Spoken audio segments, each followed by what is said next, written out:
na ngayon, hindi na Martes, Huwebes, kung ano man ang sinasabi. Well, unang-una, ang mga tulong ay dapat na natin mailabas sa ating mga kababayan. Dapat na natin i-distribute. Kaya hindi makapaghintay yan eh. So, hindi na natin mahintay kung ano man ang schedule niya, ang schedule ng taong bayan na susunod. You're talking about tulong, magkano na ang lahat ng nagtulong?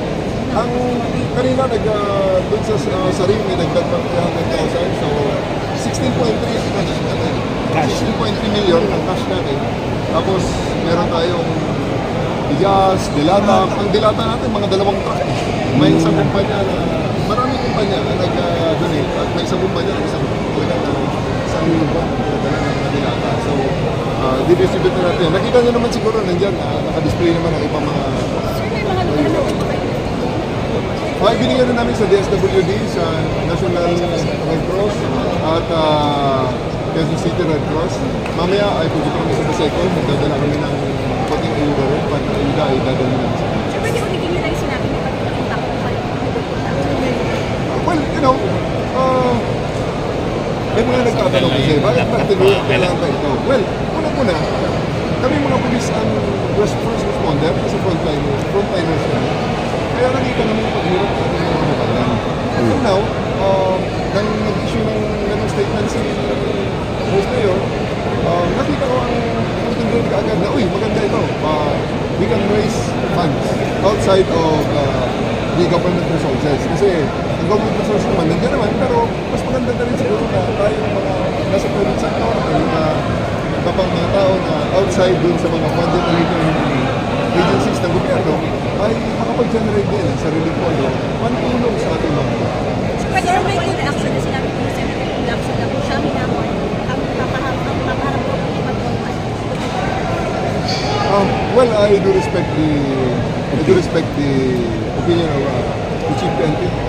Let's leave it at that. I respect his opinion and I respect General, anything you want to say to Vice Mayor Baste right now? Wala naman dapat pag-usapan after all these things, the things we're said. Sir, naging issue siya dati. Sa araw na kailangan mag-hair follicle test yung mga pamahalaan, sir. Well, unang-una, kaming dalawa lang naman involved dito. Kung hair follicle test sa aming dalawa, ay anytime, anywhere, pwede na mag-hair follicle test kami. General, in the event na maghamon po siya uli at dalhin sa ibang araw, may panahon pa ho ba si General Torre para tayo tanggapin? Nakita niyo naman, napakalaki naman ng ating effort at pagod na inilagay dito. At I don't think na he is worth responding to at this point in time. Parang hayaan mo na natin siya sa kanyang mundo. Hindi na ho tatanggapin kung imumove niya sa ibang araw. Sabihin niyo lang at tingnan natin kung anong sasagot natin yan. Pero I don't think really that there's still logic in anything that he's saying anymore. Parang yun nga eh. Ang credibility kasi parang, diba? Maloko mo ako ng isang beses, shame on you. Pag niloko mo ko ng 2 beses, shame on me. At kaya nga nagtataka ako ano klase yung mga supporters meron siya na alam nyo niloloko lang yung tao, nagpapaloko na rin lang sila at tuwang-tuwa naman sila niloloko sila. So, hindi naman tayo obra dun, hindi tayo kasali sa mga tao na pwede niya loko all the time. Sir, ayun, Sona. I think so. Marami akong pagtrabaho. And it's worth responding. Sir, speaking of trabaho, ano yung kumusta sir yung preparations natin for SONA? May updates po ba sa mga deployment and kumusta ang readiness ng ating pambansang pulisya? After this, actually, pupunta kami ng Baseco and then after we distribute the relief goods that we have, pupunta na kami sa mga areas kung saan ang critical points ng ating deployment sa SONA. Chief action na sa ating grupong bayan o for the local council? Well, we always respect the opinion of other people.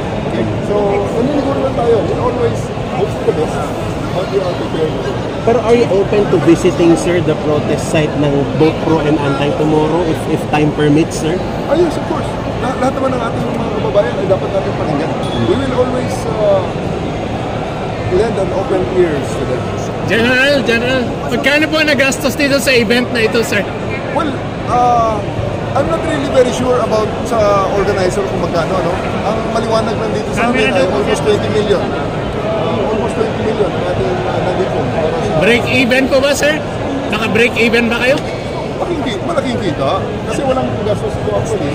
Dahil ibinigay ng iba-ibang ahensya ng suporta ng libre. Kaya ang pera na nalipog natin na almost 20 million ay diretso na sa DSWD, sa Civil Red Cross at sa Ministry of Health.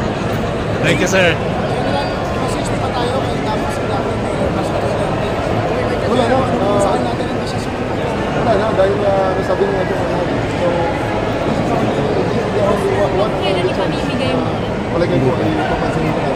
Ito sinasabi na, ready na po siya maglangsali kasi Wala na. Napakarami naman kondisyon. Hindi ganoon pag ikaw nag-challenge kahit na ano pa man. Kahit bata nga, alam mo yun. Pag nag-challenge ka, dapat panindigan mo ng-challenge.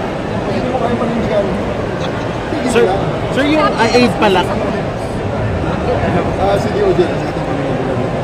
Okay na. Thank you, sir, ma'am. Si Ma'am pa, nasa likod. Thank you, sir, ma'am. Salamat. Congratulations.